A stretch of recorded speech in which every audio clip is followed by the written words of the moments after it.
오늘 우리에게 주시는 하나님의 말씀은 호세아 2장 말씀입니다.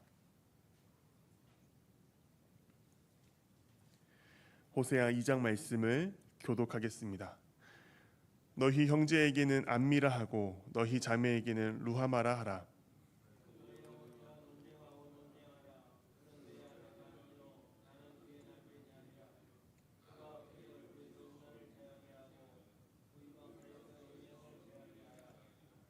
그렇지 아니하면 내가 그를 벌거벗겨서 그 나던 날과 같게 할 것이요 그로 광야같이 되게 하며 마른 땅같이 되게 하여 목말라 죽게 할 것이며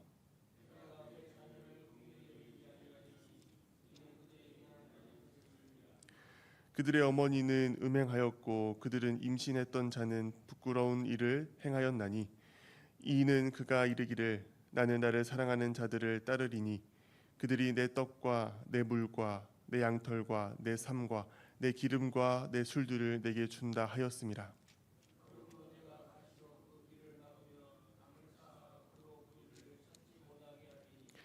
그가 그 사랑하는 자를 따라갈지라도 미치지 못하며 그들을 찾을지라도 만나지 못할 것이라.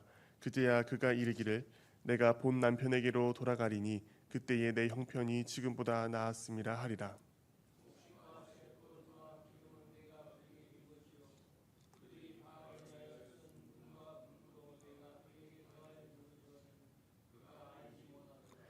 그러므로 내가 내 곡식을 그것이 익을 계절에 도로 찾으며 내가 내 새 포도주를 그것이 말들 시기에 도로 찾으며 또 그들의 벌거벗은 몸을 가릴 내 양털과 내 삶을 빼앗으리라.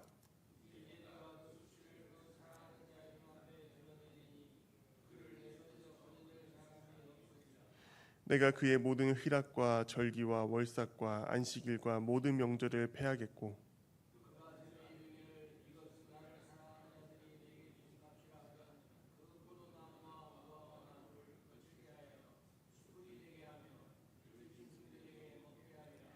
그가 귀고리와 폐물로 장식하고 그가 사랑하는 자를 따라가서 나를 잊어버리고 향을 살라 바알들을 섬긴 시일대로 내가 그에게 벌을 주리라. 여호와의 말씀이니라.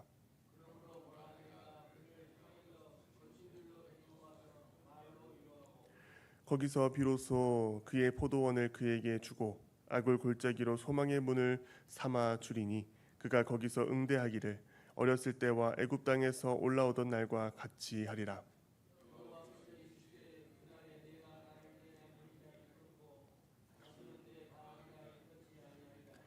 내가 바알들의 이름을 그의 입에서 제거하여 다시는 그의 이름을 기억하여 부르는 일이 없게 하리라.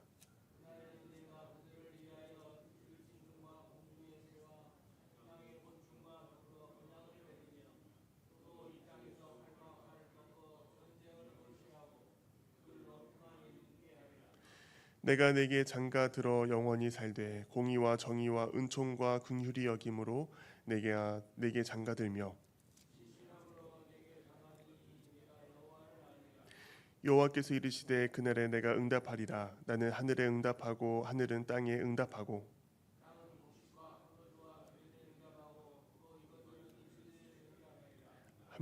함께 읽겠습니다. 내가 나를 위하여 그를 이 땅에 심고 긍휼히 여김을 받지 못하였던 자를 긍휼히 여기며 내 백성 아니었던 자에게 향하여 이르기를 너는 내 백성이라 하리니 그들은 이르기를 주는 내 하나님이시라 하리라 하시니라. 아멘. 오늘 호세아 2장 말씀을 통하여서 하나님의 마음을 깨닫는 귀한 시간이 되기를 간절히 바랍니다. 호세아 2장 1절 말씀을 보시면은 이렇게 시작합니다. 너희 형제에게는 암미라 하고 너희 자매에게는 루하마라 하라 말씀하십니다. 2장 1절 말씀은 1장 마지막 부분과 이어지는 말씀입니다.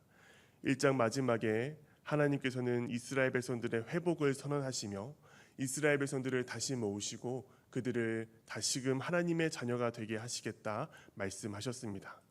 호세아의 막내 아들과 딸의 이름이 로암미와 로루하마였습니다.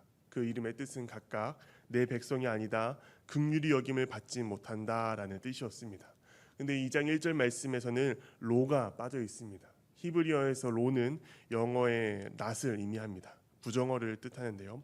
로가 빠진 암미와 루하마는 내 백성이다, 긍휼히 여김을 받는다라는 뜻을 가지고 있습니다. 이스라엘 백성들로 하여금 그들이 다시금 하나님의 긍휼하심을 받는 사람들이 되고 하나님의 백성이 될 것이다라는 회복의 말을 해주시는 것입니다. 그래서 이스라엘 백성들로 하여금 서로를 축복하며 암미다, 루하마다라고 부르라 권고하고 계십니다. 2장 2절부터 시작되는 본문은 음란한 고멜과 신실한 호세아의 결혼 생활을 통해 상징적으로 하나님의 무조건적인 사랑과 절대적인 사랑, 그리고 이 하나님을 배반하는 북이스라엘의 모습을 보여주고 있는 말씀입니다. 2절부터 13절까지 말씀은 남편이 부정한 아내를 고발하고 판결하는 형식을 빌어서 하나님께서 영적으로 음란한 북이스라엘을 책망하고 심판하신다라는 말씀이 담겨 있습니다. 2절부터 5절 말씀은 음란죄에 대한 하나님의 경고의 메시지가 담겨 있습니다. 하나님은 여기서 자녀들에게 어머니와 논쟁하라라고 촉구하고 있습니다. 어머니는 북이스라엘을, 자녀는 백성 중에서 음란한 시대에도 신앙을 지켰던 사람들을 의미합니다. 이들에게 음란을 행한 어머니를 닮지 말라고, 그리고 그들과 논쟁하라고 말씀하고 있습니다. 5절에 그 어머니가 음란과 음행을 벌인 이유를 설명해 주는데요. 그가 음식을 주고 옷을 주고 기쁨과 만족을 주는 기름과 술을 준다라고 생각했기 때문이다라고 적혀 있습니다. 음란으로 표현된 이 말은 이스라엘 백성들의 우상 숭배를 뜻하는 것이었습니다. 이스라엘 백성들이 하나님께서 베풀어 주신 그동안의 모든 은혜를 망각하고 그들의 삶에 필요한 모든 것이 이방인들이 섬기는 우상으로부터 공급된다라고 생각하여서 우상을 숭배하고 하나님을 떠나 살아가고 있었다라는 것을 뜻합니다. 6절부터는 그렇게 영적 음행을 벌인 백성들에게 어떤 결과가 따르는지를 보여주는데요. 6절에 길을 막고 담을 쌓아 길을 찾지 못하게 한다라고 말합니다. 백성들이 나아갈 바를 알지 못하고 환난과 장애를 겪게 될 것이다 라는 뜻입니다. 7절에서는 그 사랑하는 자를 따라갈지라도 미치지 못하며 그들을 찾을지라도 만나지 못할 것이다 말씀합니다. 아무리 우상을 열심히 섬기고 우상을 의지한다고 하더라도 그 우상이 저들의 요구를 채워주지도 못하고 구원하지 못한다라는 그 우상의 유한함을 말하고 있습니다. 어려운 상황 속에서 두려움과 근심을 극복하고자 그들은 더욱 열심히, 더욱 열성적으로 우상을 쫓아가는 생활을 했습니다. 그러나 그러한 열심이 결코 그들을 어려움과 환난 속에서 벗어나게 해주지 못한다라는 말씀입니다. 7절 후반부에 내가 본 남편에게로 돌아가리니 그때의 형편이 지금보다 나았음이라 하리라 라고 말씀합니다. 하나님의 징계의 목적이 드러나는 말씀입니다. 그들이 회개하고 하나님께 돌이키게 하는데 그 목적이 있는 것입니다. 백성들은 환난을 당한 이후에야, 심판을 당한 후에 비로소 자신들의 행악이 얼마나 잘못된 일인지, 우상을 섬기는 일이 얼마나 무익한 것인지를 깨닫고 하나님을 섬기는 것이 복된 것이다 라고 고백하여 하나님께로 돌아온다라는 말씀을 뜻합니다. 8절과 9절은 하나님께서 자신들에게 주신 축복으로 농작물과 금은을 우상이 준다라고 생각하여서 우상 숭배에 빠진 백성들에게 임할 징계가 담겨 있습니다. 하나님께서는 그 모든 것을 거두어 드리겠다라고 말씀하십니다. 10절부터 13절까지 말씀은 더 큰 형벌의 말씀이 등장을 하는데요. 명절을 폐하시고 포도나무와 무화과 나무를 들짐승들에게 먹이며 이스라엘이 하나님으로부터 받은 장신구로 우상을 숭배하고 영적인 간음을 벌인 시일대로 그들을 징벌하시겠다라고 말씀을 하십니다. 14절부터는 이 메시지의 내용이 조금 바뀌게 됩니다.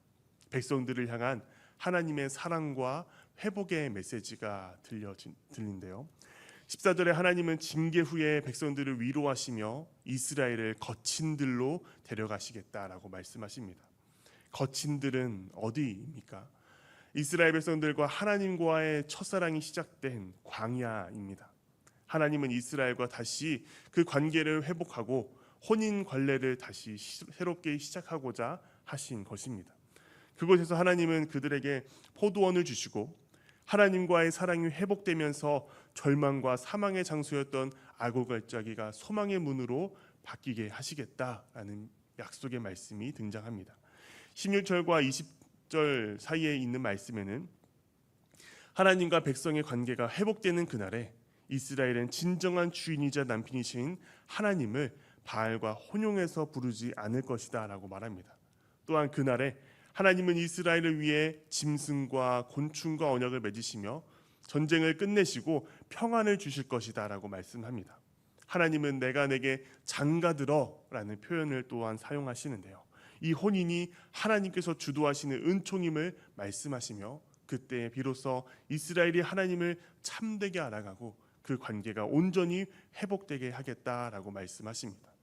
21절부터 23절까지 말씀은 하나님과의 관계가 회복되는 그날에 하나님은 이스라엘의 기도를 들으시고 하늘에서도 땅에서도 그 하나님의 응답이 나타날 것이다 라고 말씀합니다.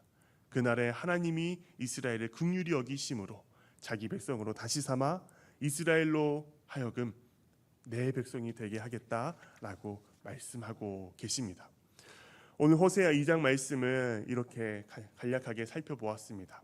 이 말씀을 통해서 우리에게 허락하시는 은혜를 함께 나누고자 하는데요, 호세아 말씀에서 하나님과 하나님의 백성들의 관계를 부부의 관계로 묘사하고 있습니다. 부부의 관계에서 중요한 요소 중 하나는 서로에 대한 감사를 표현하는 것입니다. 서로가 익숙해지고 함께하는 시간이 오래되다 보면은 부부 서로의 헌신과 배려를 당연히 여기는 경우가 참 많습니다. 오늘 이스라엘 백성들도 그렇게 생각했습니다. 하나님으로부터 오는 많은 축복을 받아 누리면서 그것을 공급하시는 하나님을 깨닫지 못하고 잊고 살아갔습니다. 또한 영적인 무지와 어리석음의 죄를 범했습니다. 우상이 축복의 근원이라 여기며 하나님께서 주신 귀한 선물들을 가지고 우상을 숭배하는 모습을 보였습니다. 여러분, 오늘날 우리에게도 이런 모습이 찾아올 수 있습니다. 우리는 주일 봉헌 시간에 매주 이렇게 고백합니다. 우리의 모든 것이 주께로부터 왔다라고 고백합니다. 이 모든 것들이 주께로부터 왔다면은 우리는 그것들을 어떻게 사용하고 있습니까? 하나님께서 주신 직업과 재능 그리고 풍요로움을 오직 사치와 가시, 자기 만족을 위해 사용한다면 그것은 축복을 주신 하나님을 진정으로 섬기는 것이 아닙니다. 하나님의 영광이 아니라 우리의 궁극적인 삶의 목표와 목적을 성공과 부 그리고 자신의 능력에만 두는 것 역시 현대적 형태의 우상 숭배다라고 할 수 있습니다. 우리는 하나님이 주신 지혜와 능력으로 이룬 성취를 마치 자신의 힘으로 이룬 것처럼 여기며 그 성공 자체를 삶의 우상으로 삼기가 쉽습니다. 그렇다면 우리는 어떻게 살아가야 할까요? 좋은 것이, 우리가 가지고 있는 모든 것들이 하나님께로부터 왔다라는 것을 올바르게 아는 것이 중요합니다. 히브리서 11장 6절 말씀에 믿음의 사람은 하나님께서 자기를 찾는 자들에게 상 주시는 이심을 믿어야 할지니라 라고 말씀합니다. 우리는 이 땅에 살아가면서 이 상에만 집중할 때가 있습니다. 내가 상만 받으면 상을 얻을 수 있으면 된다고 생각하지만 성경은 말합니다. 상이 아니라 상을 주시는 하나님을 바라봐야 한다라고 말합니다. 여러분, 이스라엘 백성들과 같은 실수를 범하지 않는 우리가 되길 바랍니다. 상 주시는 하나님을 바라보며 나의 모든 것들을 채우시고 나의 삶의 은혜와 능력으로 채우시는 하나님을 바라보며 모든 것이 주님께로부터 온 것을 고백하고 내가 가진 것들을 하나님 나라를 위해 사용하고 주님께 감사하는 삶을 살아가는 우리 모두가 되기를 간절히 바랍니다. 또 우리가 주목해야 할 것은 14절 말씀입니다. 14절에 하나님께서 내가 그를 거친 들로 데리고 가겠다라고 말씀하신 부분입니다. 음란과 우상 숭배로 인해 심판의 경고를 받고 절망에 빠진 그 백성들을 하나님께서는 거친 들로 인도하셨습니다. 여러분, 거친 들이라고 하면은 아까 살펴보았던 것처럼 자연스럽게 출애굽기의 광야가 떠오릅니다. 그곳은 낮에는 뜨거운 햇볕이, 밤에는 살을 내는 추위가 있는 곳입니다. 먹을 것과 마실 것이 부족했고 매일같이 끝이 보이지 않는 행군을 해야 하는 고난의 자리였습니다. 인간적인 시선으로 보면 참으로 황량하고 척박한 곳입니다. 그러나 동시에 그곳은 오직 하나님만 의지해야만 살 수 있는 자리였습니다. 반면 가나안은 또한 애굽은 풍요로운 곳이었습니다. 먹을 것이 풍족하고 생활이 편안한 곳이었습니다. 하지만 그곳은 우상 숭배와 또한 우상을 섬기는 문화와 유혹이 가득한 곳이었습니다. 풍요로움 속에서 이스라엘은 하나님을 잊고 세상의 신들을 따르던 곳이었습니다. 그래서 하나님은 그들을 다시 거친 들로 인도하셨습니다. 모든 의지할 것들을 내려놓게 하시고 하나님 외에는 살 길이 없는 그곳으로 인도하신 것입니다. 그런데 놀라운 것은 바로 그곳에서 회복이 시작되었다는 사실입니다. 그 거친 들에서 하나님과의 깨어진 관계가 회복되었고 하나님의 사랑과 신실하심을 다시 경험하게 되었으며 새로운 소망이 심겨지고 하나님께서 그들의 기도를 응답하겠다라는 약속이 있는 곳이었습니다. 사랑하는 여러분, 오늘 말씀처럼 우리 인생 가운데서도 하나님께서 우리를 거친 들로 데려가실 때가 있습니다. 살다 보면 하나님 왜 이런 고통을 제게 주십니까? 왜 이런 고난의 길을 제가 걷게 하십니까? 라고 물을 때가 있습니다. 하지만 기억하시길 바랍니다. 거친 들은 우리를 버리기 위한 자리가 아니라 하나님과 다시 만나게 하고 잘못된 의지처를 끊게 하고 하나님만 붙들게 하시는 은혜의 자리임을 기억해야 합니다. 광야는 고통의 끝이 아니라 회복의 시작이며 절망의 장소가 아니라 소망의 문이 열리는 장소입니다. 그러므로 지금 여러분이 광야와 같은 길을 걷고 있다면, 거친 길을 걷고 있다면, 거친 땅을 살아가고 있다면 그 자리에서 하나님이 여러분을 만나주시고 말씀하시고 새 힘을 주시며 마침내 회복과 응답의 길로 인도하실 것입니다. 하나님께서 거친 들에서 베푸실 은혜를 기대하며 믿음으로 걸어가는 여러분들이 되기를 간절히 축원합니다.